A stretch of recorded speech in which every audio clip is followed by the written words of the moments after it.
I'd say the Summer of Injustice, but that I'd need to narrow that down to which summer specifically I meant. This goes out to the challengers. Comics and conversation, y'all. What? Keep the conversation moving along. Keep reading comics, keep your local store strong. It's hard and it's a job for the challengers. What? Comics and conversation, y'all. From Challengers Comics and Conversation in Chicago, this is Contest of Challengers, a comics industry business podcast with Patrick Brower and W. Dal Bush. Happy New Year, Dal. Happy New Year, Patrick. As we record this, it is New Year's Day. January 1st, 2021. A fresh and exciting tapestry laid bare before us for us to fill in with our own adventures and accomplishments and iterations of the year. There's going to be adventures this year? That's pretty cool. I mean, there's always adventures. They're just usually bad ones. I don't know that I would term what we usually experience as an adventure. I mean... That's way down the list of descriptors. Fine. Let's go through the year. This is not best of. This is not good highlights, lowlights. It is just factual representation of the year. Okay. The stroke of midnight, January 1st, 2020, found both you and I overworked, but at Bucktown for a midnight release event. Oh, yeah. For what I can't remember. I think it was just... the publishers were like, you can do it at midnight if you want. And we went... Was it Star Wars #1? I mean, that was one of the... Like, that and Thor, I think, were the new books for that week. Yeah, because we wouldn't have done it...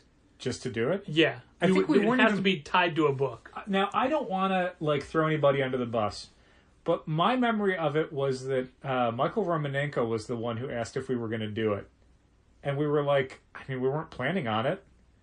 And then we were like, God, should we do it? You always have to figure that for everybody that has something to do on New Year's Eve, other people don't. Sure. Or maybe people want something low-key. Or who wouldn't want to start the new year with new comics? Yeah, starring low-key. Sure. Yeah. The Wrestler? That's weird.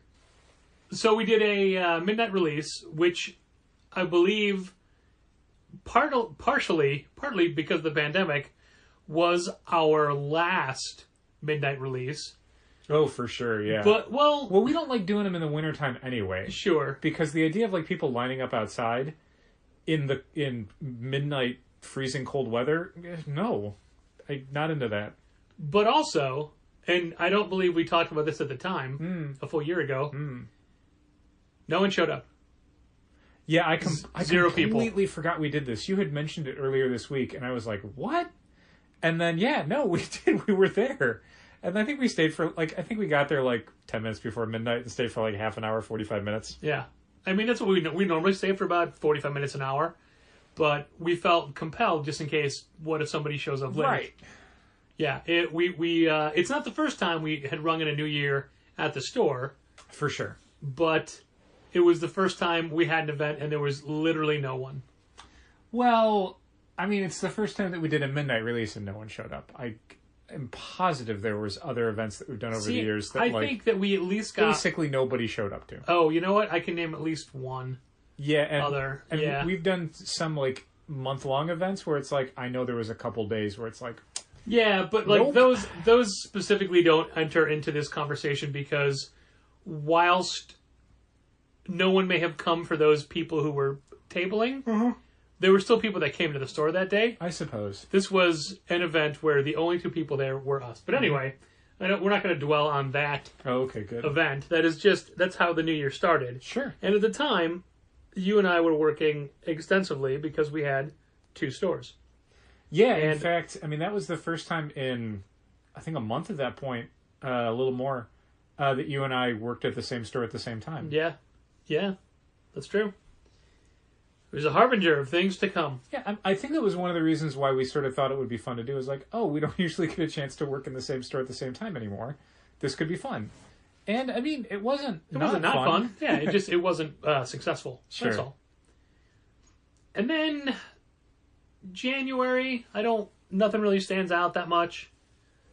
None of this springs to mind. I mean, that might as well have been 10 years ago by this point, though. Sure. If I looked at a list of things that we did, books that came out or events that we tried, I'd be like, I could probably remember them if you mentioned them, but I could not volunteer them. We did a Ryan Brown signing at both stores later in the month, toward the end of the month. That was for Quantum and Woody. Oh, right, yeah. We did the exclusive cover with, not exclusive, it was the tour variant with Valiant. Yeah. That is one of the few things printed that includes both Challenger stores on it. Yeah. It's a collector's item for sure. It is, that and the blue t-shirt for the sale. And then February came along, and we were selling C2E2 tickets, and we were gearing up for C2E2. We had some fun guests come by to the stores who were in town for C2E2. We did, yeah. And we had a Kelly Williams signing. We had a Kelly Williams signing. We hung out at both stores. Yeah, we hung out with Israel's own comics retailer friend of ours, Jacob Sorelli. Went over to Club Lago with him. That's a thing. Yeah. We walked over from the River North store to Club Lago. Didn't we? Were we not?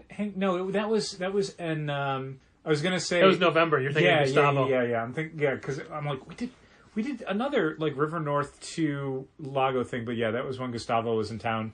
Yeah, he was in the States for New York Comic Con, I believe. No, he was there just to visit us. Just us. That doesn't sound right. But anyway, first time he ever saw snow. So, Jacob Sorelli was in town, and Christopher Daniels stopped by the couple stores. He stopped by River North. I don't remember him stopping by Bucktown. He did. He showed up at Bucktown. I wasn't. It was a Thursday. I was at neither store when he was in town. Yeah. It's too bad. Yeah. And then that weekend was C2E2, and we did one day of C2E2. We met Orange Cassidy. That was pretty fun. Got a fun photo with Orange Cassidy. Had a fun time around the show. I don't really remember picking up anything, but maybe I did. Well, I remember specifically my memories of earlier this year were from Blue because of how slow it was and how much hope we had for it. And the things that we were doing at Blue that were different, like the vinyl signs in the windows that were the open and close sign, and that were the, hey, here's upcoming books, which I still want us to do. It's just a matter of, that's last on the list of jobs to get done, you know? Yeah, there's, I mean, we'll get to this in a minute, but there's a lot in 2021 that is taking time. Yeah, yeah. Definitely finding myself with less, like that was one of the negatives into a positive for River North, was that it was so slow that it was very easy to be like, what project do I want to create for myself while I'm here? I could make 10 different Instagram slides for upcoming books that are on Final Cutoff. Yeah, because I'm just sitting here. Like, I can do all these extra things on Tuesday because checking in the books in the morning takes about 15 minutes. I mean, it wasn't quite that low, but... You weren't there. It was pretty fast. Yeah. It was pretty fast. You were usually done before I got back to Red. Yep. During your commute, I finished checking in the week's order and pulling club. And going to Duncan. And, yeah, true, Duncan. But there was a lot of that where it just, like, you're working 6 days a week, and, like, 3 of those days were days where you're just like, this isn't so busy. Like, I got 6 hours during the day where I can work on different projects. So, yeah, we're definitely creating a lot of work for ourselves. And there was kind of the positive of feeling like we were reaching out more to our customers, that we were more involved with them. Yeah. But, yeah, it was... There was also definitely a lot of, like, River North was kind of the thing in my brain for the first 2 months of this year. Of course. Not that Red was on autopilot, but you know, it was running smoothly. Yeah, it needed less help. It needed less upkeep. Like, being in when you were in Bucktown working, your day was pretty full. You had a specific list of things, and you were helping customers and doing all this stuff, and so the day would go by very fast. Man, my Tuesdays in Bucktown were nightmares. Yeah. I hated those days. I mean, Wednesdays in Bucktown... I liked them. It was fun, but being the only one there was very like, oh, there's maybe 2 things beyond ringing people up that I can get done in a day. Like, there was a lot of pushing things to like 6 o'clock at night, or trying to cram a few things in between like 2 and 3, because everything else is just ringing people up nonstop all day. You'd be super busy, and someone would ask for a book you don't have, and you'd call me, and I would immediately give you shit for trying to take the only 1 or 2 copies of that book we had, and sabotaging the sales because you didn't want Blue to succeed. From your River North store. Yep. And look what happened. It didn't succeed, so I think it's your fault. Only reason. Yeah, so we did C2E2, but I mean, that weekend definitely for me stands out a lot more, no offense to the Chicago Comics Entertainment Expo, AEW Revolution. Oh, yes, of course. Which was the last live wrestling event that we saw for the year.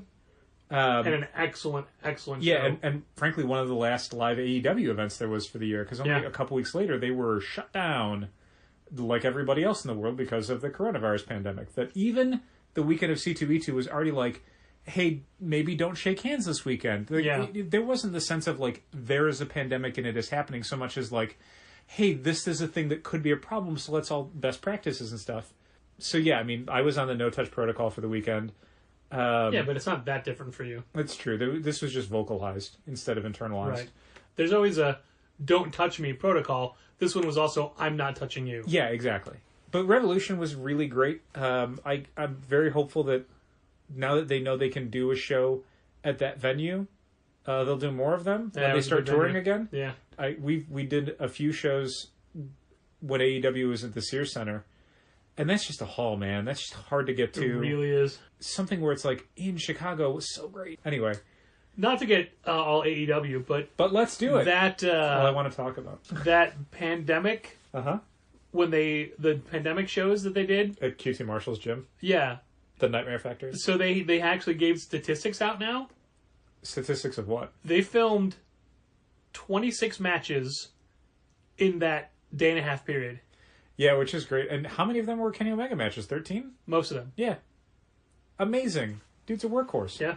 And now he's never even on TV. Those shows were really great. I don't dislike them being at Daly's Place, but the Nightmare Factory shows had a real charm to them. It's the sort of stuff that I feel like WWE wants with like the NXT shows and doesn't quite get. Like, it still feels too forced. Sure. Okay, moving back to the comics. All right, fine. Grudgingly. I remember... I want my objections noted. They're always noted. Okay. That's the name of this podcast. Dow's objections are noted podcast. And conversation. I object to the conversation. I do remember talking to you almost exclusively on the phone or through messenger service because we were never together about the COVID-19 virus and thinking like, is it going to come here? Is it going to affect the United States at all? Yeah, I mean, I wouldn't say we were in denial, but it certainly seemed like a thing that was, I mean... It seemed like it was a foreign thing, and I don't mean specifically foreign countries, but I mean... And I mean, neither you nor I had, in our entire lives, had a year like this year. I mean, frankly, almost nobody living had. Yeah. These things come around like every few generations. So there wasn't really a context to say, oh yeah, there's going to be a global pandemic, and it's going to shut down businesses and close borders and like be unbelievably devastating to people worldwide. You couldn't, I mean, you would never have predicted that. So even, I remember there was one point where just as like Emerald City, which was the next show after C2E2, and that was in Seattle. Which is rare, because normally it comes first. Yeah. Which, I mean, and this is something I said a few times after the pandemic, when things were kind of shut down, and I'm sure I mentioned on the podcast, as much as we bemoaned the year prior, C2E2 moving itself to the last weekend in February, as opposed to, March or April, as it had been in years past.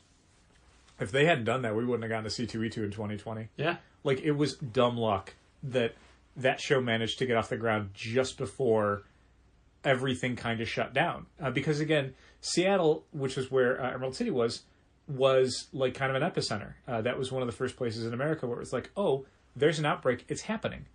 I remember there being, you and I, a discussion about what we thought was going to happen with Free Comic Book Day, and my naivete at the time was like, that's months from now. Fine. Like, we'll still have Free Comic Book Day. And you were like, no, social distancing. Like, we can't have that many people, and they can't all be in the store, and we can't have them lined up. Like, even then, the idea that, like, this could go on for months was like, I literally did not conceive of it. It needed to be drilled into my head. And we'd already had a full schedule of local artists planned definitely for Bucktown, with one or two other people overlapping with River North. Yeah, we were definitely in the planning stages of a 2-store Free Comic Book Day and kind of what that would look like and how we would leverage the people that we would normally get to be in Bucktown and how we would make that work for 2 stores. And even employee-wise, who would go where? Who would staff it? What would that look like? We'd already ordered the books. Stuff was starting to come in. And like, this is a thing that's will come up frequently during this podcast, I'm sure.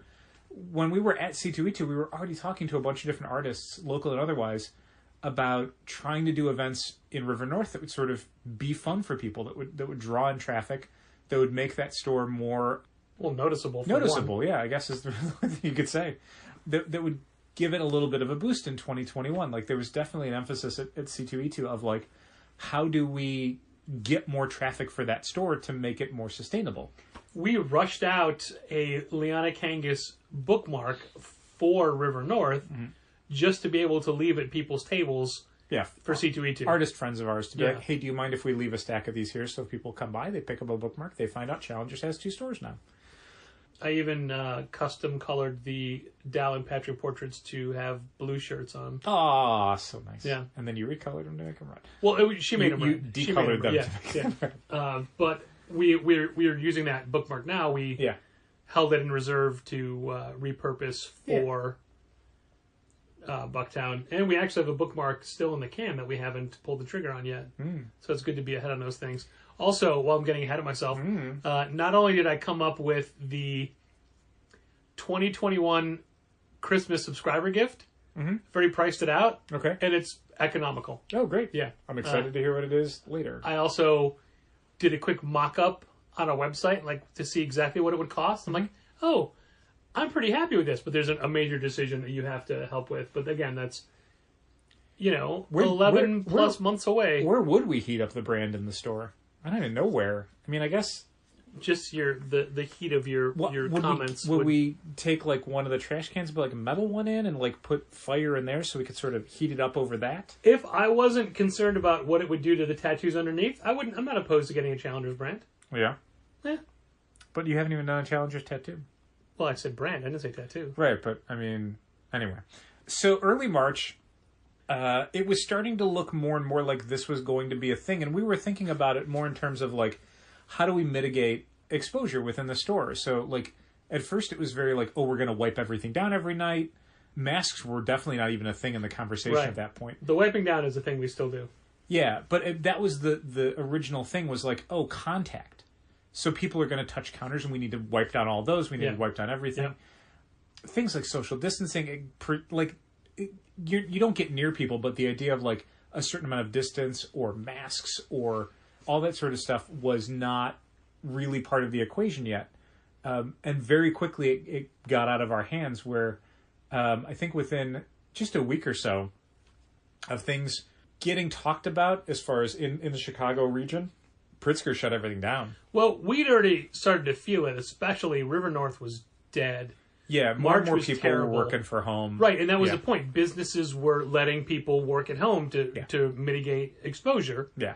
And it was just killing our business because the River North store is mainly a business part of town. Like, it's, sure, people live there, but the majority of people that we would find as customers were people that worked in the area. Yeah, and I mean, the idea behind that store specifically being near a train stop was really important to us because it's like, oh, people are going to be commuting. Yeah. So we'll get them, going to and from work or whatever. Like, that was always the premise of that location. So suddenly having it be something where like, oh, no one's really working in this neighborhood and the people who live here, A, don't know about us, B, if they do know about us, don't want to leave their house.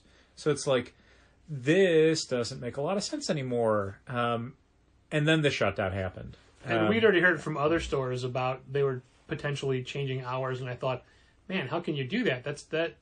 That'll kill your business. Yeah. Funny story. Yeah, and I think, I mean, for us, Chicago was definitely not the first place in the country that shut down. I want to say California was already shutting things down before we had, which is why there was the kind of rumbling of like, it's kind of inevitable that this is going to happen to us and we need to figure out what that means. So while I don't think had like firm ideas on what we were going to do at that point beyond like curbside pickup was the thing that we were already sort of like, I guess we just leave stuff outside the front door. Yeah, so the city shuts down on March 24th, I think. 2nd.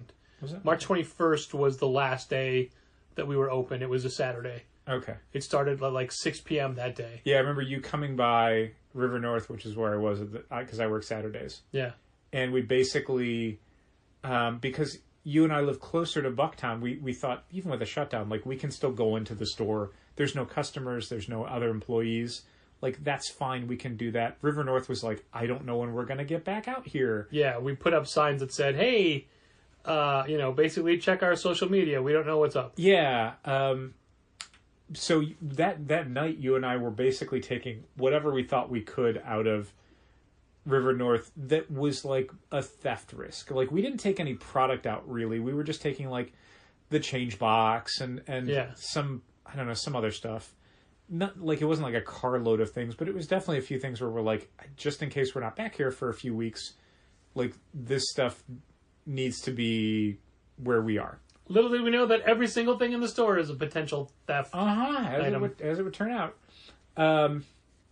So yeah, we pretty quickly pivoted towards trying to do curbside pickup and mail order. Right. So we still had a week or so of new releases coming out after the shutdown. Right. So we're in April now. Yeah. And in April, A, comics are still coming out. Uh-huh. B, I got sick. You did, yeah. That's right. And I was sidelined for like 2.5 weeks or so. Yeah, it's a thing that, looking back, might have been COVID. Right. Like, we don't know for sure. But I mean, at the time, you thought it was a vertigo thing. Well, it started out as flu symptoms, Uh-huh. and then there were insane chills, Uh-huh. and then it turned into a vertigo thing. Right. But I think that's just the way my body operates now. You know, everything becomes a vertigo thing toward the end of it. Unpredictably and badly. Yes, Yeah. that is how your body Yeah. works. Dow was handling most of the stuff on his own. Yeah. And even after I wasn't like, hey, I don't have any flu symptoms. I'm not shaking violently enough to make the floorboards creak anymore. But I'm still too dizzy to go into work. Yeah, and the early days of what the store was doing, I want to say it was like we reached out to Comics Hub to see if that was going to be a solution for us, because we very quickly realized we needed An online presence, an actual online storefront, some way that we could have people shop our storefront. Because just the thing of like shooting us an email and saying, I'm looking for these books, do you have them, was super inefficient. And the only people who'd want to do that were people who were desperate to give us money. We needed people who were not desperate to give us money a way to actually shop our store. Yeah. To make a case to them on why they should shop with us. So we tried Comics Hub, and it wasn't for us. I remember trying to do a Comics Hub receiving, I think the last week the books were coming in. Yeah. And that was the straw. Yeah, within an hour we were like, this is not working. And I mean, big thanks to the Comic Hub team, including Stu Colson, for getting us onboarded as quickly as they did. And I know for a fact there are plenty of stores that are having huge success with Comic Hub. It was not for us. We temporarily decided to do a thing where it was basically like outputting our inventory on a spreadsheet. And uploading that to the website. Yeah, and uploading that to the website nightly, so people could look over that, and if they saw something on there they wanted, then they could put that in an email. They would have some confidence that we actually had it in stock, which was not always the case, unfortunately. And then we would invoice them, pack and ship it, or make it available for local pickup. That was a thing where I was in the store like maybe 4 hours a day, like 4 or 5 days a week. We were not open on, I think, Sunday for sure, and probably a couple other days. Not open at all. You weren't there on Sundays, right? Well, when I say open, I mean we were not available for local pickup. Yeah. On Sundays, because I was not at the store. Like there were like that, and I don't know, 1 or 2 other days a week where it's just like no. And with at the time no new books coming out, it was like, well, there's not really reason to be there on these specific days. Yeah. So I mean, we forgot to mention that that's the point that Diamond had stopped. Yeah. The halted the shipment of any new product. Right. They were still doing restock stuff, which was nice. So we were able to get reorders and stuff. We were also, I guess, somewhat regularly going out to River North to restock from there. The intention at that point was very much still to reopen the store. We had not when the lockdown was over. It took a lot more dramatic effects to close that store. Yeah, it was at that point we were well versed in the idea of no, there's still two. Yeah, exactly. We were going to get there. So yeah, we were doing local pickup and we were doing mail order. Eventually, I can't remember exactly when, but we started to do I guess is when you got better. Yeah. We started to do delivery. Yeah. Since no new books are coming out on Wednesday, we decided, what we'll do is we'll just drive around the city dropping off books for people. Because at that point, it was pretty nice out. I mean, we're getting into spring at this point. We had some pretty good days in the car. It was pretty fun, yeah. And we had, at the time, we'd have 15 or 20 people that are like, ordering stuff through the week and then getting it delivered to them, to their homes. Again, the whole city was under a lockdown at this point, so there was really nowhere to go and nothing to do. So the idea of comics to your door, it seemed pretty, I guess, like a pretty good deal, I hope. And huge thanks to both Kat Lay, who was our first delivery person aside from us, and then Rafael Martinez the third, and then also Keith Springham. And Drew and Ashley. And Drew and Ashley, Drew Triner and Ashley Edwards, thank you. So that was for a few months, and then we thought we were going to keep doing it once new releases started coming out again. But we found out pretty quickly the new releases were kind of coinciding with the city reducing some of its restrictions. Businesses were able to have people come in again. Yeah. Obviously restaurants were still closed, and parks, I think, were still closed at the time. Not a lot of things were open, but businesses were allowing people to come in. Non-essential businesses were allowing people to come in. And so we thought, okay, well, Well, hold on. We had... you're in June now. Am I? Okay. Yeah.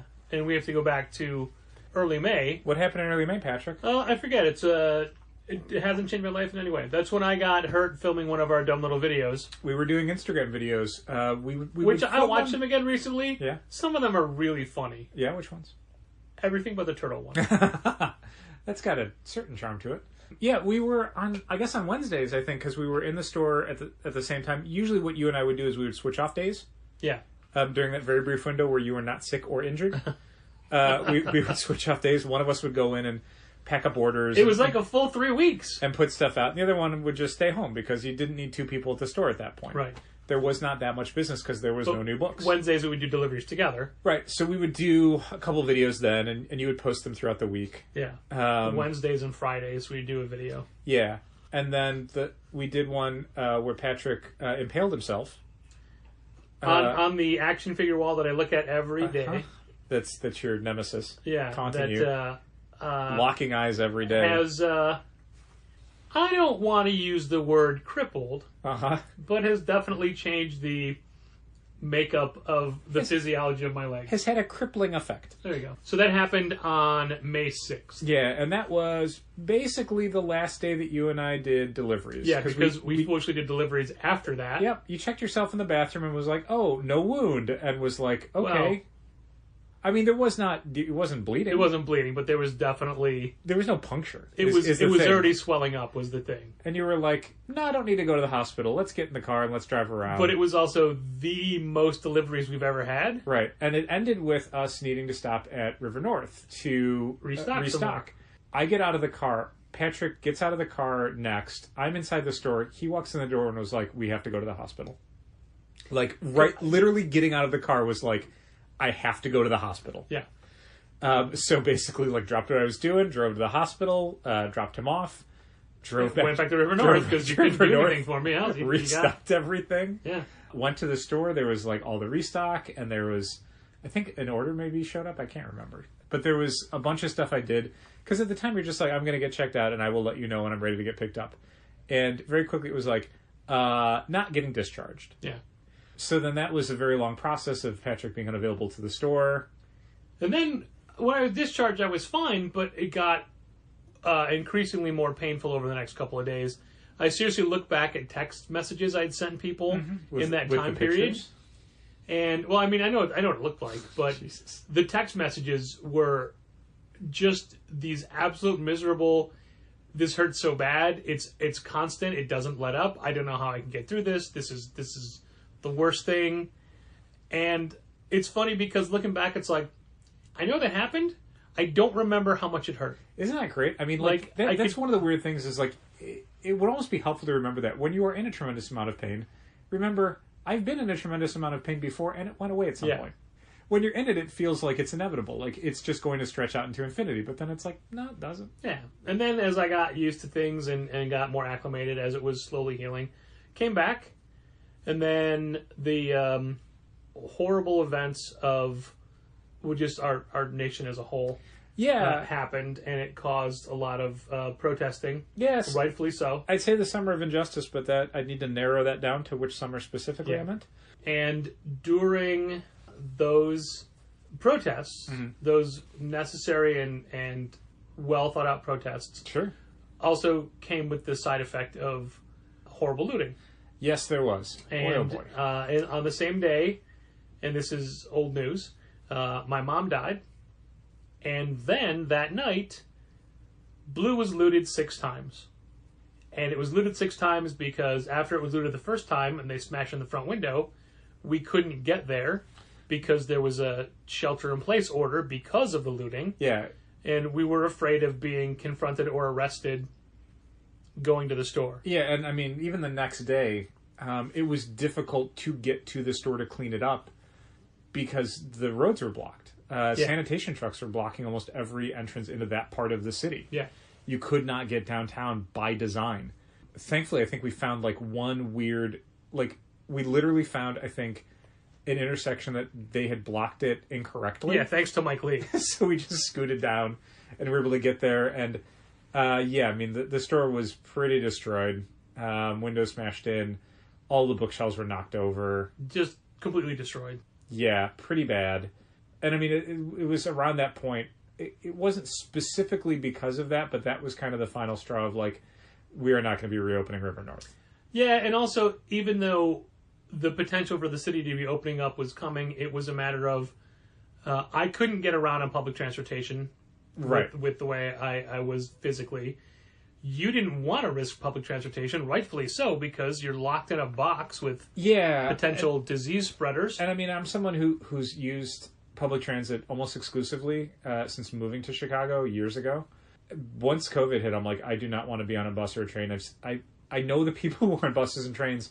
I don't trust them to have best practices, and I don't trust the CTA to have figured out the best way to keep everybody safe. And my commute to River North is not short. It is a long commute. Yeah. This is not a thing where you're just like, oh, you're just on a bus for 5 or 10 minutes and then you're off. Like, no, you're sharing the same air with people for a while in very close proximity. We had talked back then, even on the podcast, about how I hated that commute so much that I was just sucking it up and paying for parking. Yeah. At the lot right around the corner. Yeah. So, because it's a 15-minute drive there, but it's a 45 to an hour commute. And I know that people have way worse commutes than that. But when you're used to a 10-minute walk. Right. So between Patrick's injury and my lack of a car and River North as a neighborhood being basically abandoned by businesses, and then, you know, a consistent widespread protests and looting, none of it made any sense to us. Like, it was just like, we have to get out of this neighborhood. We cannot make sense of this spot. Like, we did not have the manpower or the will at that point to keep that store running, which at the time we thought, okay, well, we'll just go to our landlord and explain the situation, you know, apologize obviously, and try and figure out a way to make this right. And we're basically told, no F you. Yeah, too bad. You lease. Yeah, which, I mean, not to jump ahead, still paying for that spot despite not having been in there for well over 6 months at this point. Yeah. That store's been cleaned out for half a year, and they do not care. Again, I want to have huge challenger thank you to all the people that helped with that store, including Jenny Frizen and Steve Seeley. And Egg. All of the Challengers employees who gave up their time, like Kent was in charge of one whole crew one time. Yeah. Basically, like, the first time that I went in there, it was me and Mike Lee, and we were... And Fallon tried his hardest to get there, but couldn't get there. Yeah, and I want to say that was the day Kent finally got there and forgot his keys. And so he was not able to then get into the store. I mean, there was a day. I think it was that one. But you were there, you said. No, but I think it was after we left. Oh, right. Okay, you're right. He's like, I'm here. I don't have my keys. And it's like, we're already gone. We're back at Bucktown. Yeah. I'm loading Mike up. I'm not driving back to the store. But also, we had a great group of people really help clean it out after the damage, like Isabel Rotman and Keith Springham, and was it Drew and Ashley again? Oh, I gotta assume it was Drew and or Ashley. Because they were so gracious the entire spring and summer. Like, we had multiple projects that we needed to work on, and they were almost always, at least one of them was available to pitch in, and that was great. Tim Seeley, who was scheduled to help, but then the last minute couldn't, bought everybody pizza. Yeah, so nice. But also, over the course of that store's cleanup, Chris Carlson, Fallon McErlane, Jenny and Steve again. Mm-hmm. Yeah, I mean, one of the big things was kind of getting stuff out of there was the difficult thing, because it's all very heavy and you need multiple people and it takes a bunch of time to get back and forth. And at this point, I can't drive. Right, Patrick can't drive. So, like, I could go in there some nights and grab stuff, but it was like, I can't spend a day doing this because I have to be at the store. Like, this was already at the point where a bunch of our helpers were, and I don't in any way blame them for this, were like, I don't feel comfortable going to the store during a pandemic. Well, we'd already lost Sam and Ashley before the city shut down in March. They'd both opted to not come in for those reasons. Yeah. Even before the city was shut down. Yeah. So, like, the last week or so, we did not have them helping. Right. But that just meant that we didn't have the kind of backup to be able for you or I normally to leave the store. And then once the city reopened, Lizzie still wasn't comfortable coming back. Right. So it was just you, me, Kent, and Gina for the most part. Yeah, sure. Which honestly was fine for a while because, again, there weren't really books and things weren't, like, we weren't reopen. Yeah, and I want to point out that at any given point, both of them had said, you know, if you want me at Blue, we'll go to Blue and work there. Right. So, yeah, I mean, basically, we realized that River North was not going to be reopening, and so that was a long process of kind of reabsorbing. Yeah, because it became River North into Bucktown. Where does this stuff go? How do we do it? And then, which was tricky because while some fixtures and some product moved from Bucktown to River North, we bought a ton of new stuff that needed to go somewhere. Well, before we get into that, let's at this point we had abandoned the PDF system. Yeah, that's right. So we did Shopify. Shopify was the thing we investigated at first, just looking online for, like, what's a good solution for getting our products online. And that was definitely accelerated by Diamond saying, hey, we have a tool that we've rushed out that you will basically export your inventory from Comic Suite, upload that to a Diamond server, and the Diamond server will spit out a formatted Shopify spreadsheet that you then upload to Shopify, and then boom, it's there. Titles, descriptions, quantities, prices, costs, weights, images, all of that stuff is automatically uploaded. Now, and we thought, man, that sounds too good to be true. So the minor quirk was when you do that, it's not looped into your in-store inventory. It is a separate inventory. So basically, if you sell something on Shopify, you then need to wring it out of Comic Suite. And conversely, and this was the bigger problem, if you sell something through the store, you need to then remove that inventory from Shopify so you don't try to sell the same item twice. Yeah. It's extremely frustrating, even to this day, to have somebody say, hey, here's an order that I placed and paid for. I need it to be shipped. And you to be like, I can't find this thing. Yeah, which doesn't happen as much. But at the time, the big problem was we were starting to reopen, and the weeks of, it's super easy for me to just, the only things that we're selling were off of Shopify, really. Yeah. Everything else was already allocated from the system. So things like club books were already not on the Shopify inventory, so it wasn't a big deal. But once the doors opened, it was like, okay, I sold these graphic novels off the shelf today. Now I've got, at the end of the day, I have to take them all out of Shopify. That was an untenable situation. Like, it took way too long. So we investigated a solution which was called Octopus, and that took a while to get up and running. A lot of weird quirks where things were just like, we would have overseas developers remote into our system at night, tell us they fixed something. The next day it's like, hey, it still doesn't work.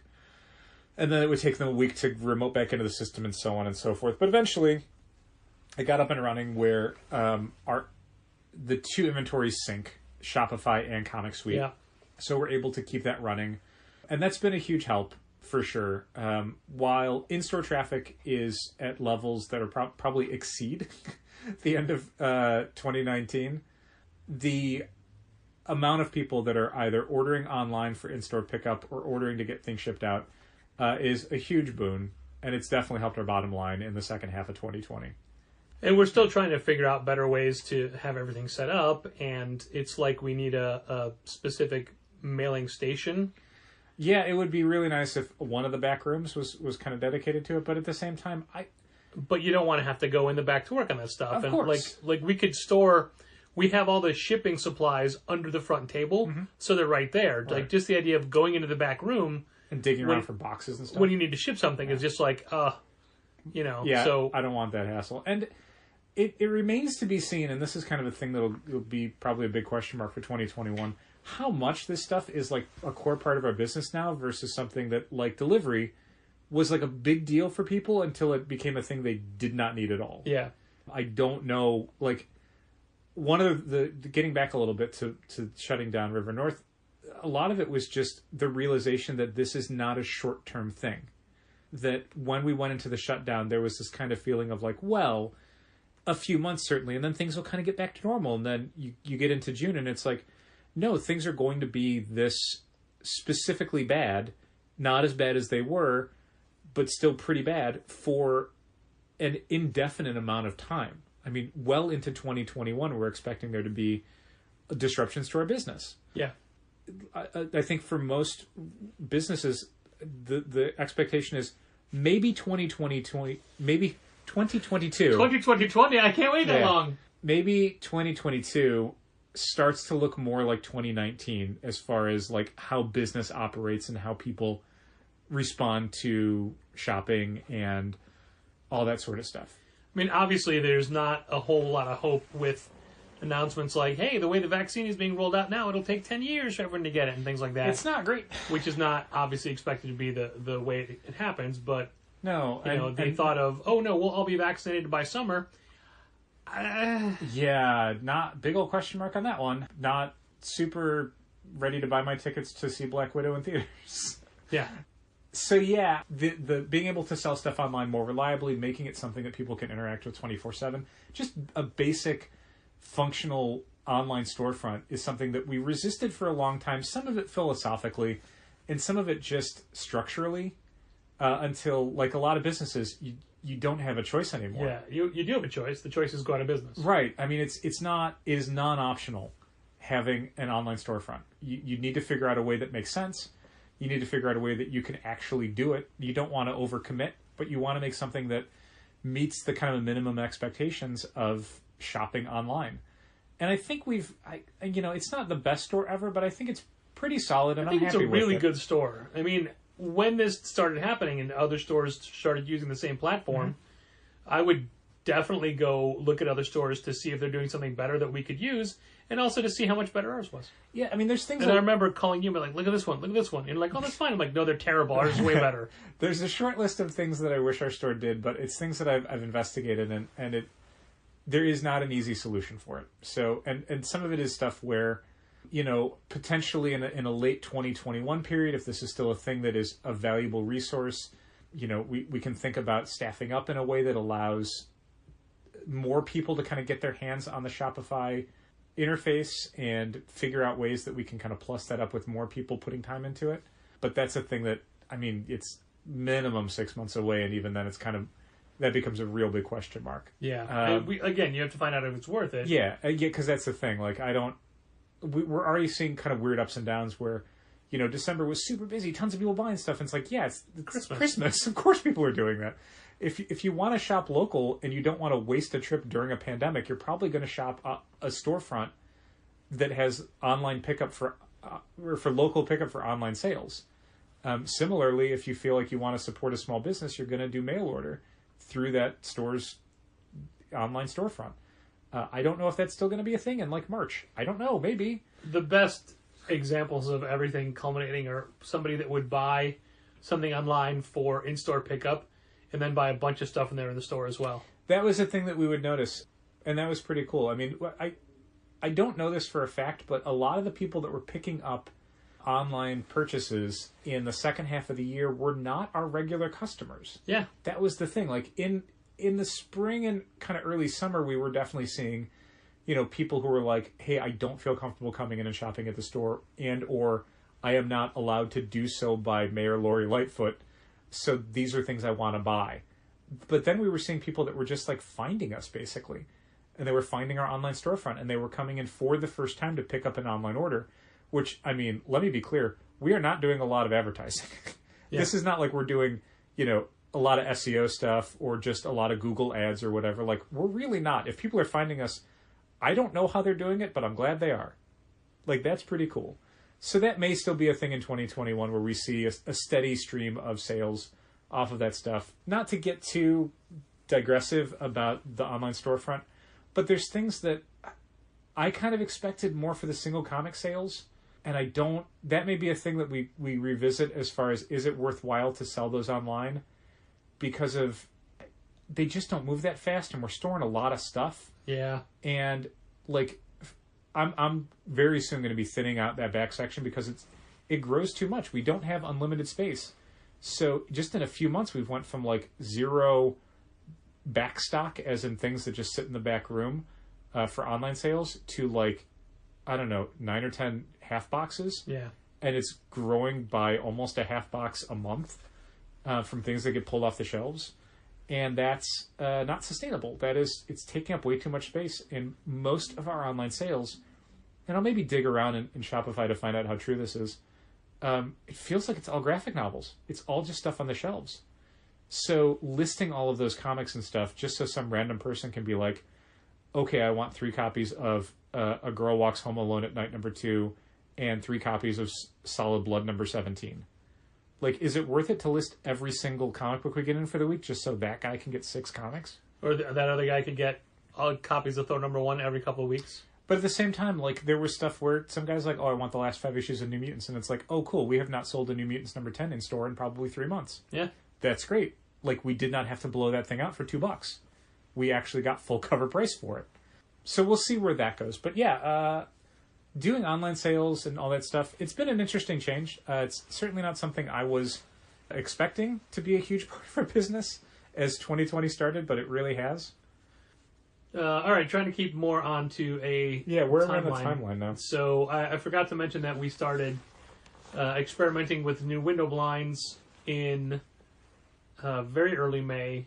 I bought some to put up in sidecakes to see if we could use them instead of the roller shades that we had for 12 years that were gross. Yeah, pretty gross. So the system worked pretty well. I put up 2, and then I got hurt. Yep. So then Drew and Ashley came in. So we ordered the rest. Right. Then Drew and Ashley came in and put up the rest. Yeah.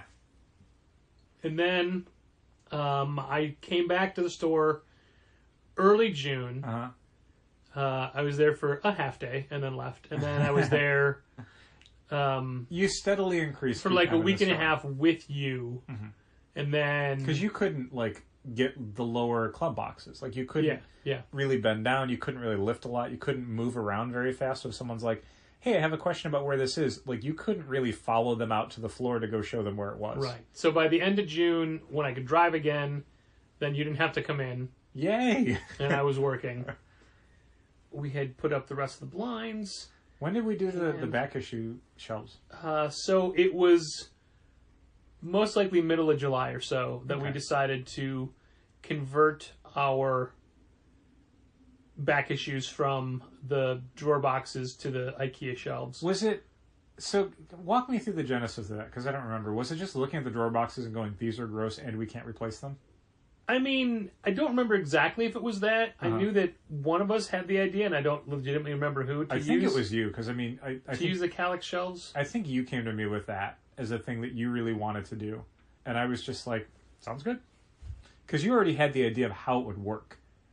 Like, how they'd be braced, how they'd, like, support the weight. Yeah, because we definitely needed to brace them, which we talked about at length. That was not a thing I would have thought of at all. And then the annoying thing was, after we did it, we had a socially distant day where Keith and Margie came in, and the kids. Drew and Ashley, Yeah, the kids didn't help though.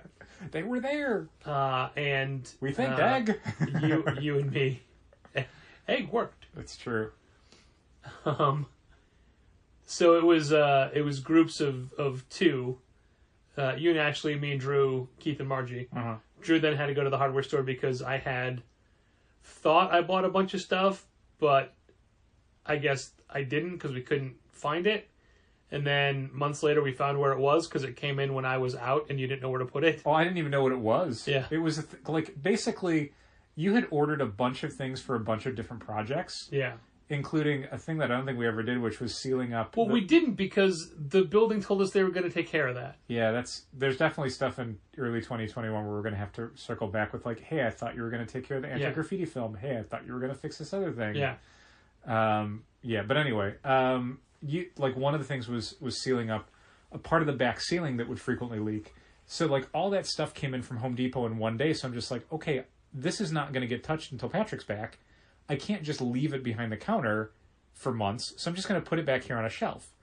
And then forgot about it because it didn't have any context for me. And then I never saw that it came in, or I didn't see how it came in, so I didn't know I was looking for a manila envelope that had all the brackets. So like anyway, the brackets were part of this weird order of like caulk and some other stuff. It's a moot point because we wound up needing all the brackets and more. Yeah. But so sorry, we Drew. did that, and as soon as that was done, as soon as it was finished and it looked great and the boxes were on it, I immediately came up with a tweak that made it even better. Yeah. That we couldn't get to, and I was furious for not thinking of it first. Mm-hmm.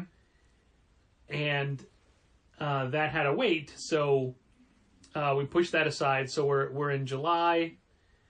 The store's back open. I don't know that there were any. Here's the thing that we forgot to mention. Yeah. I think when we were shut down, The werewolves. You're right.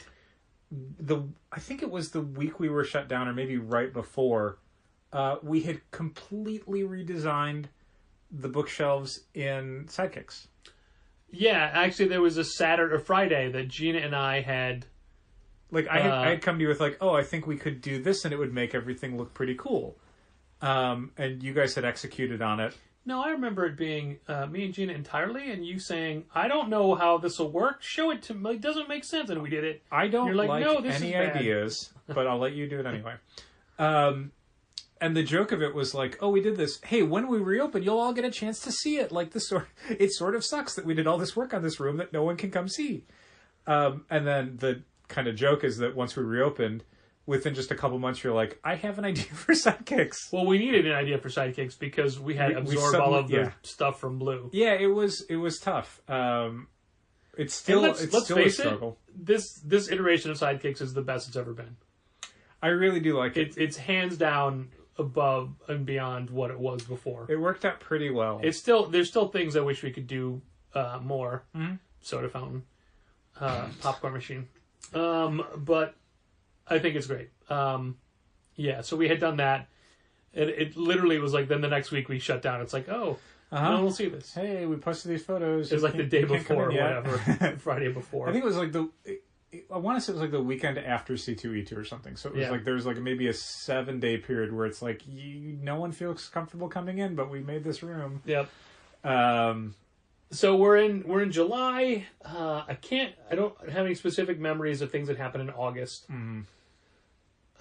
In September, I thought I had the physical therapy mess up my leg, but it turns out it was a staph infection. And those can be pretty serious. And it was serious enough that it was diagnosed as a bacterial infection on a Tuesday.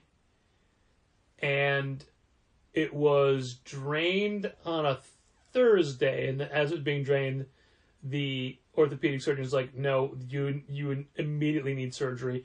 And it was the next day. Yeah, and at the time it was, oh, this is no big deal. We're going to go in. We're going to do this stuff. You'll be out probably, like, you might have to stay overnight, but you'll probably be out the next day. Yeah. And then it was a multi-day period of no one knows when Patrick's getting out of the hospital. Including Patrick, who was in hell. Yeah. Hated it. Hated every part of it. The funniest part to me is it was so nice of you to wear your mask the entire time we were in the room. Like, I was wearing it the entire stay. Oh, you didn't need to do that just when we were here. Yeah. What? I slept in that mask What? and was told I didn't need to. Yep. As you were leaving. Yeah. Yeah. Pretty funny. To Dal. But then this was another period where it's like, oh, Patrick had surgery. He can't drive. Yeah. He can't work the walk store for a while. He can't go pick up books. Yep. Okay, great. And this point was very much like, oh no, the store's open now. Yeah. Now, in fairness, we have we reduced our hours post reopening, and this is a thing where when we reopened in June, I want to say, Yeah. the idea was we were going to be open Monday through Saturday, 11 to 5. I think, were we doing 11 to 7 on Wednesdays at that point? I feel like maybe not. I don't think we were. Yeah, because then the second month, which was July, we were like, okay, well, we'll reopen again on Sunday. So now we'll be open 7 days a week, 11 to 5. And I think by that point we were at 11 to 7 on Wednesdays because new books were coming out. So it was like, that feels like it might be valuable. And the idea was in August we would go back to our original hours before the pandemic started, which was 11 to 7 on weekdays and 11 to 5 on weekends. But we were finding out, based on the days that we were there till 5, no one's coming in after 5. No one's going back to work. Everyone's working from home or like not going out after work. There is no reason to be open after 5 p.m. Yeah. So when Patrick was, unable to come into the store and I was working more of his days, it wasn't that big a deal because it was like, it's like a 6-hour day. It's not a big deal. It wasn't like you working 6 days a week when it was 2 stores where it's like, Jesus Christ. Yeah. Like, Yeah. you're working almost 60 hours a week. It was And insane. then commuting for an extra 2 hours a day. Yeah. So September, surgery, recovery. October, November, December, I think. You know what? October, nothing stands out. It all pretty much blurs together past a point, and this is the weird part because things just got kind of routine. Yeah. We never talked about DC's insane distribution stuff, but that definitely happened and screwed us up pretty hardcore. Yeah. But by the time you hit October, it's like, okay, we know the receiving procedure, we know the ordering procedure, we know how to do final order cutoffs. It's all much more work for zero extra profit. Yep. But we know how to make this work. And it was the same thing with like Ingram and Penguin and Diamond. I don't know how it's going to be ordering from Penguin for the next few weeks because their website was mainly built off of Flash. Oh, I never use their website. That's the thing. Oh, okay. I always use PubEasy. Okay. Which is why I always have to email them to go, please run our card, because I guess PubEasy doesn't make that clear in a way. Gotcha. Well, maybe this will... they're working on a new website. Yeah, I mean, the one time I used their website, I liked elements of it. Like, finding stuff... Search was a lot faster and there's more detail, but it ate orders. Like, there was one that I completely finished that then the system bugged out and I could not re-access it. So I had to redo it from scratch. Speaking of eating orders, we had a club member come in who hadn't been in for just a little bit of time. Uh-huh. And then said, oh, I thought I was down for Batman Catwoman, because it wasn't in their box. Uh-huh. Sure enough, they were. They signed up for it November 4th. We just missed it. And we're out of it. Like, we missed it? There was not one in their box. Okay. They had ordered it well before the book came out. Uh-huh. I mean, the end. Okay, I mean, like, it was on their account? Like, we just didn't pull it? No, it wasn't even on their account. Okay, that's what I was asking. Was Okay. like, did we miss it pulling it? The or system missed telling us about Oh, it. fantastic. Yeah. Yeah, great. I'll ask you more details about that when we're done recording, because I think I might know more about that. Okay. Anyway, but yeah, once you get to the last 3 months of the year, it's just like Well, November was the redo for Sidekicks. True. Wasn't it? It was November, right? Yeah. Sure. And that was... a day's worth of work. Yeah, but we had Kent and Samantha helping on that one. But I mean, by that point, like, the day-to-day business of the store was just pretty routine. Masks, social distancing, hand sanitizer. Guy came in today, plexiglass. not wearing a mask. Immediately, I'm like, hey man, you need to wear a mask. Oh, I just want to tell you this great story. You got to wear a mask. Oh, you got to wear a mask. And at that point, I don't stop. All right, I know. I don't have a mask. You got to wear a mask. You got to wear. All right, I just want to tell you I love the story. And he leaves. I'm like, I've never seen that guy before. Yeah. Who is that weird, vaguely homeless person who wanted to tell us how good the store was without a mask? And then it's like, quick, Lysol, wipes, get everywhere he was. We actually had a deep cleaning done this week with a professional grade, electronically charged... An electrostatic gun. Yeah, a gun, and the disinfectant would wrap around surfaces and everything. Yeah. And the guy who was doing it said, "Hey, do you want me to wait until the store's empty?" And I said, "No, we absolutely want people to see that this is happening. Yeah. So they know that this is the kind of stuff that we are doing to keep the store good." And as it was, like maybe 2 people were in the whole time he was there. But it's like, hey, that's a nice, like for the rest of the day, I'm like, yeah, I feel good about that. Yeah, for sure. So yeah, I mean, as we round into 2021, I don't want to say things feel stable because there is still this sense of like anything can happen at any point. But you know, it's like a lot of businesses and a lot of people in 2020. You know, you kind of roll with the punches as much as you can, and eventually, you find a little bit of confidence that you can keep rolling with those punches. Yeah, it's like you're on a boat on really choppy water, but you're able to move with the waves. Right. So like you're in a rhythm and you have it going, but a bigger wave could just knock you off. Yeah, I mean, I don't even want to say out loud the things that could conceivably happen in 2021 because I don't want to give them any power. But yeah, I mean, there's any number of things that could make our business substantially worse in 2021. Sure. And yet, like, 2020 had so many things where it's like, I almost can't believe we overcame that.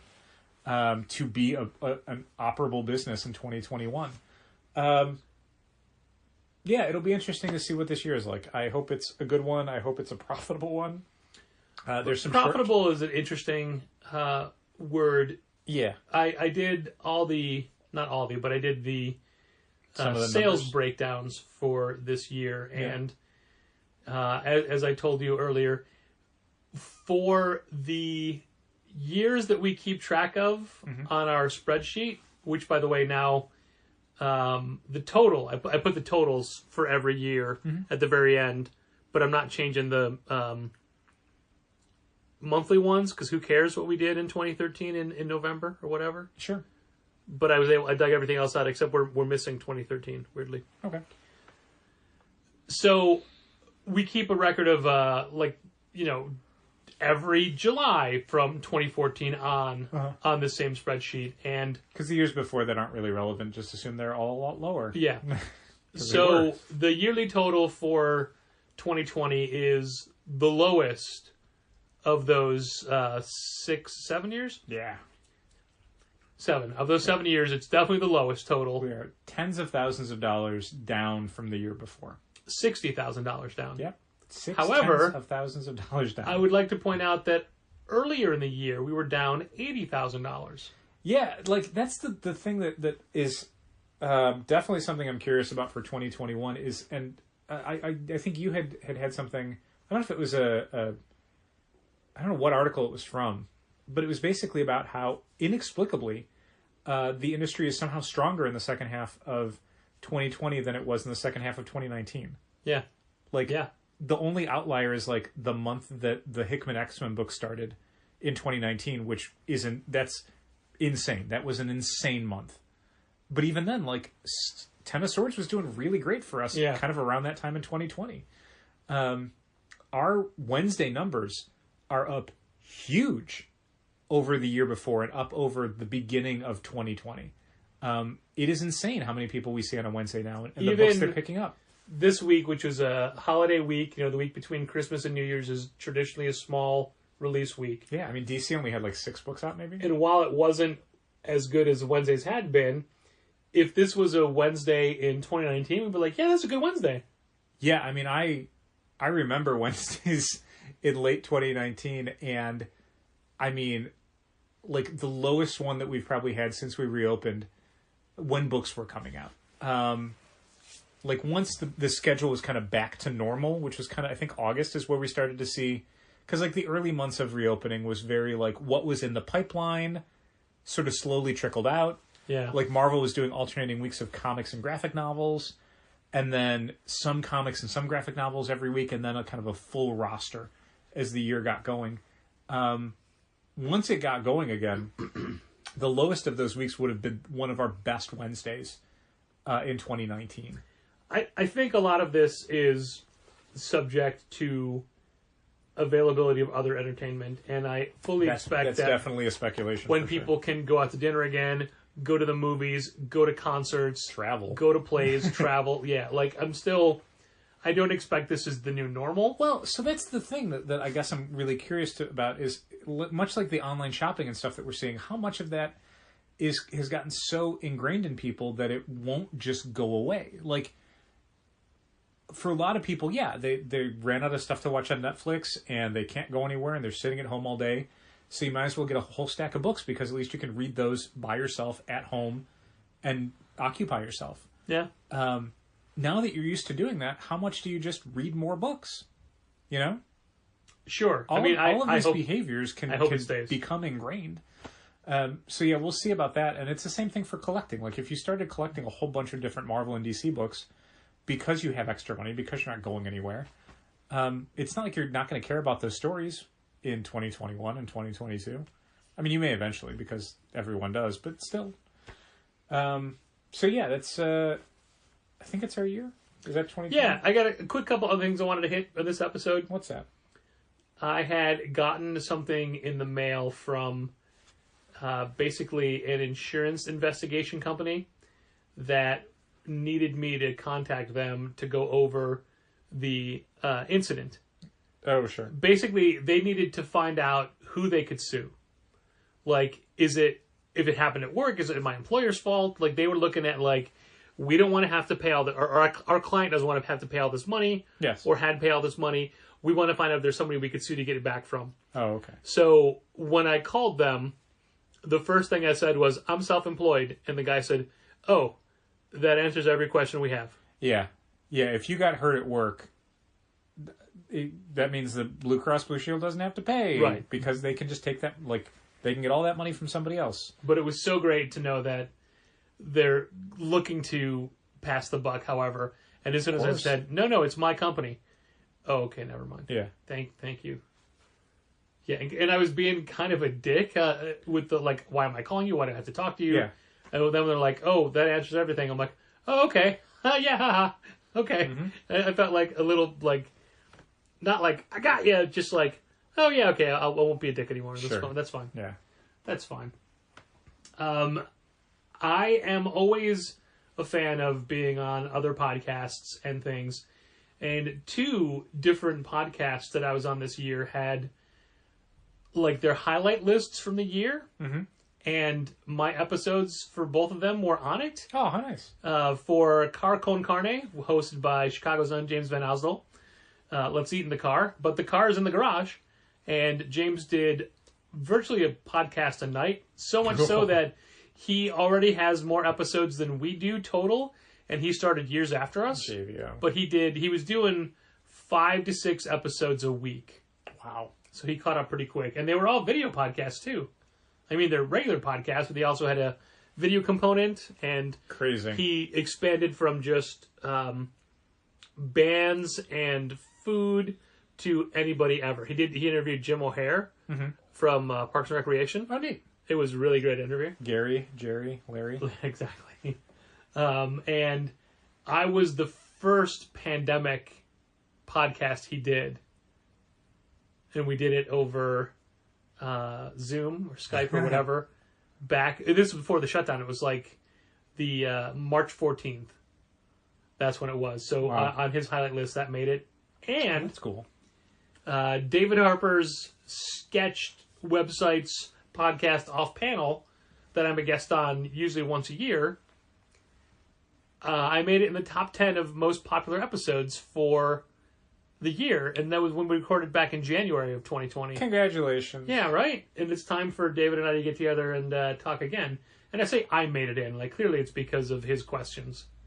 But I don't know that that's clear. For a guy who did 56 podcasts last year to be in the top 10, that's pretty great. Sure. I was very happy to see that. Well, you are an Eisner winner, and that usually helps. That's true. Keep that in And mind. nobody points that out more than David does, which is also always appreciated. Sure. So- Eisner award-winning retailer, Yeah. Patrick W. Brower. And we've got some fun things planned on this podcast in the future. Some fun guests, which always means a week off for Dow. Yeah! That's very fun.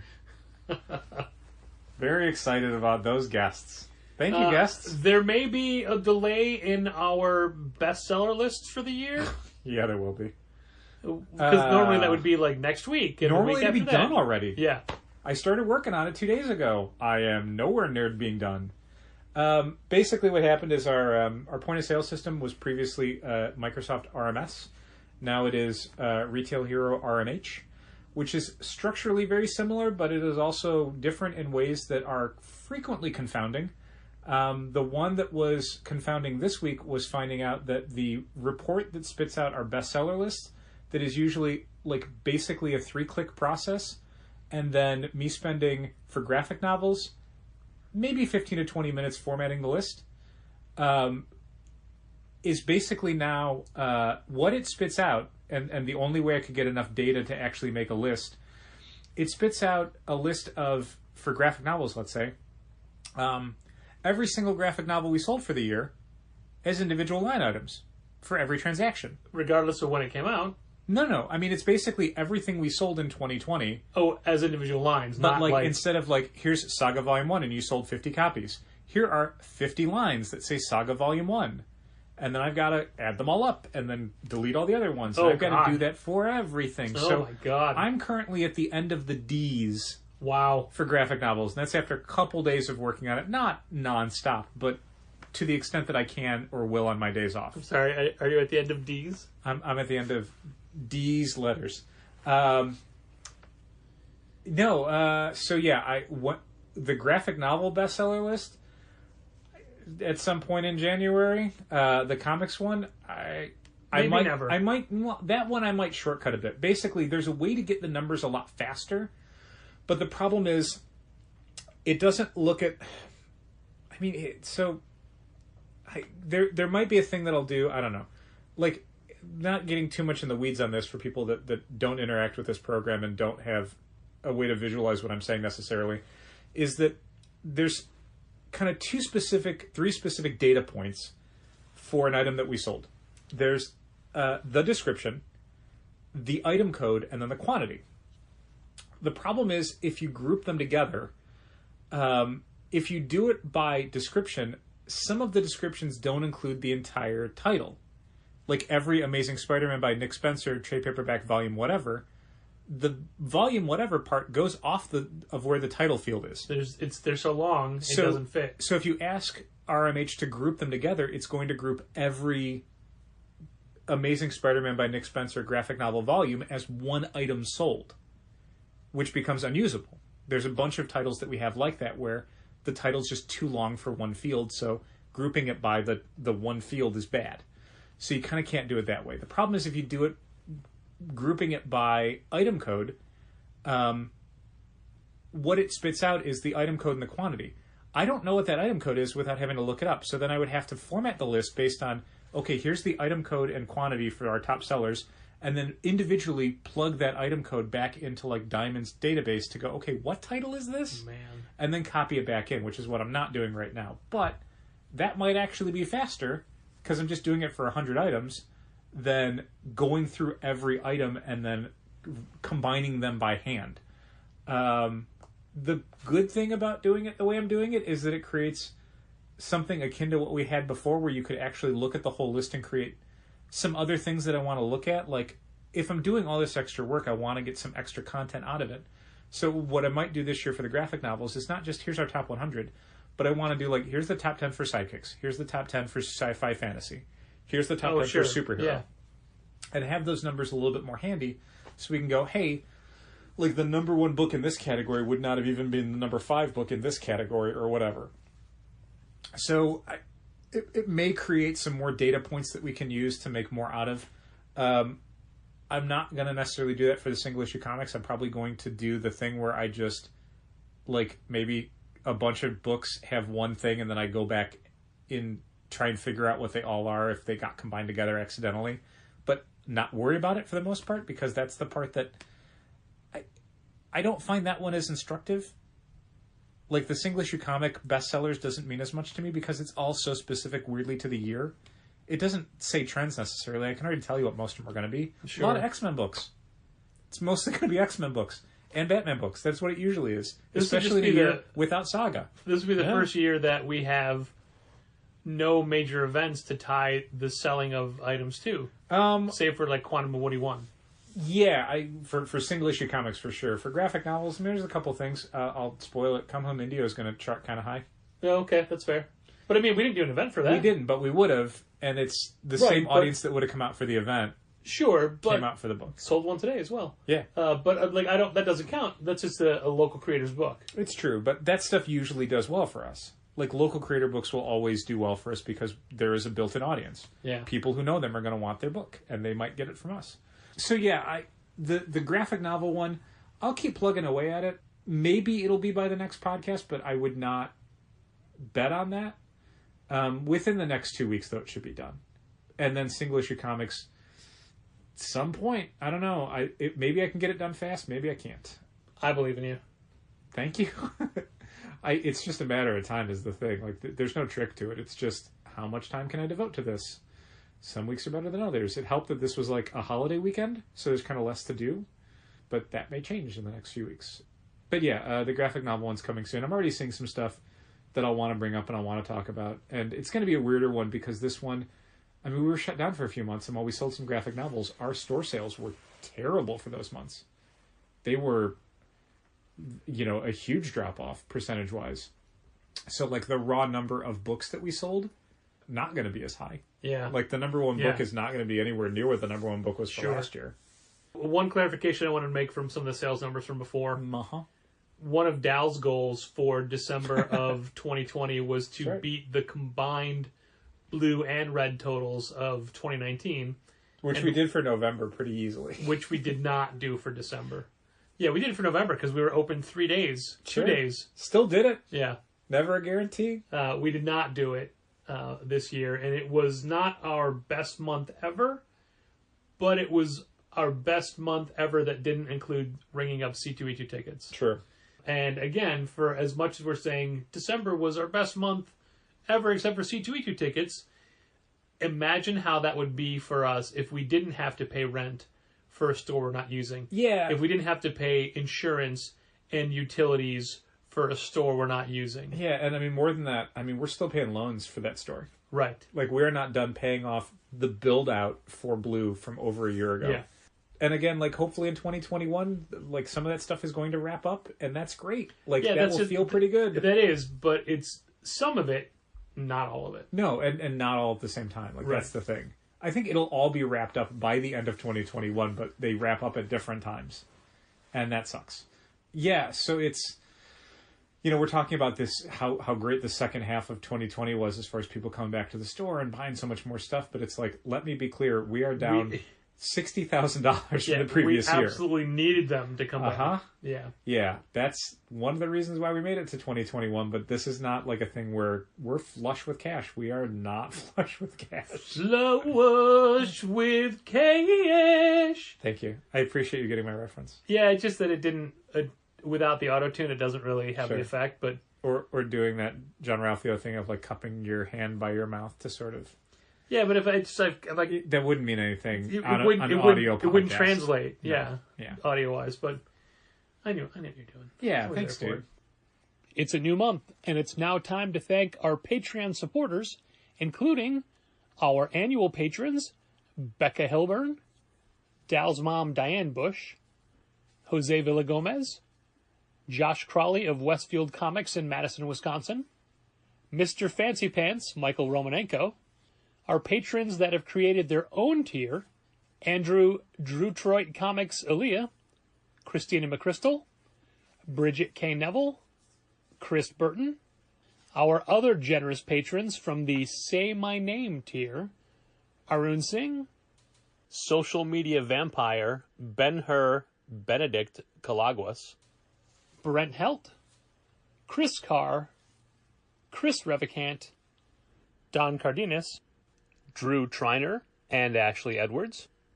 Challengers reservist Fallon Mackerleen, my brother George W. Brower, Heidi D., Jacob Sorelli of Kamikaze in Tel Aviv, Josh Trigg, Mark Hammond of Aw Yeah Comics, Margie, Keith, Logan, and Malcolm Springham, Marcuson Nasso, Matt Armstrong, Michael Lee, Mitchell Davies of All Star Comics in Melbourne, Australia, former challenger Molly Jane Kramer, Morgan Kaiju Perry, Nick Baldwin of the In Love with Movies podcast, Robert Burns, Robert Lane, Ryan Alcock, Ryan Hecht, Sean Bowers, Tad Eggleston and Johnny Williams, Thomas Nagovin of Century Guild. And if you would like to hear your name thanked once a month on this very podcast, head over to patreon.com/challengers and pledge at the $5 Say My Name level. Thank you all very much, and a big thanks to all of our other patrons who generously support this podcast at different pledge tiers. How's your 2021 going so far, Patrick? Oh, fine. We're out of time, Dal. I just want to point out that at this point, it is 2021. All of our back issues are now $1.99. While they are not finished being priced, all of the signage on the front of the boxes has been changed. Okay, great. So, yeah, to answer your And we all know how people read signs. Yeah. To answer your question about 2021, a week from now, right now, is another Anne Berlin live stream. Oh, cool. So I'm excited for that. That'll be their 5th live stream it'll be for their 4th album, but it'll also be only the 4th one that they're doing vinyl for, because the first one they did was just a generic greatest hits kind of show. How do you feel about that album's track list? Oh, it's good stuff. Yeah? Okay. Yeah. I know that some of them have been albums where you're like, not my favorite. Well, the earlier two ones, but when they hit Cities, which was, I mean, oh man. Is that when you came in, or is that just retroactively your favorite? Or not even favorite? That's a good question. I think it was retroactively my favorite because it came as a live, like a lot of the songs were on a live album that came with a disc. Mm-hmm. They did 7 studio albums. Mm-hmm. Oh, gosh, I can't remember where I came in. That's fair. So you got that 2 weeks? Is it? No, it's next Friday. Next Friday. Next Friday. Literally next Friday when we record, we're gonna rush through it. Okay. So I don't miss anything. Okay. I mean, we could always postpone it or do it some other. Yeah, it's fine. When is Wrestling Kingdom? The day before. Okay. The 8th. Is that right? Yeah. Okay. No, the 7th. 7th. The next Friday is the 8th. Okay. It is Thursday the 7th, which is my mom's birthday. Oh, that's right. I got a notification from my dentist that I have a scheduled cleaning on the 8th. And I'm already like, I'm doing Wrestling Kingdom the day before. I'm going to postpone that. Yeah, that's fine. That's why I was thinking the 8th. FYI, people, Dal does know that it's Wrestle Kingdom, but he calls it Wrestling Kingdom. I do call it Wrestling Kingdom. And it's awesome. But, yeah, don't correct him. Or do. I don't care. Yeah, boy, it's an interesting 2021 so far. I hope people are having a good one. I hope everyone finds a bunch of cool new comics to read in 2021. Please don't ask me what I'm excited about, because I will completely blank out the second the words leave your mouth. Sure. Whatever I am excited about will just evaporate from my brain the second I reach for it. It looks like it's going to be a great year for wrestling. Yeah. AEW's tribute show for the late Brody Lee, Mr. Brody Lee, was phenomenal. The best 2 hours of wrestling I've seen in my life.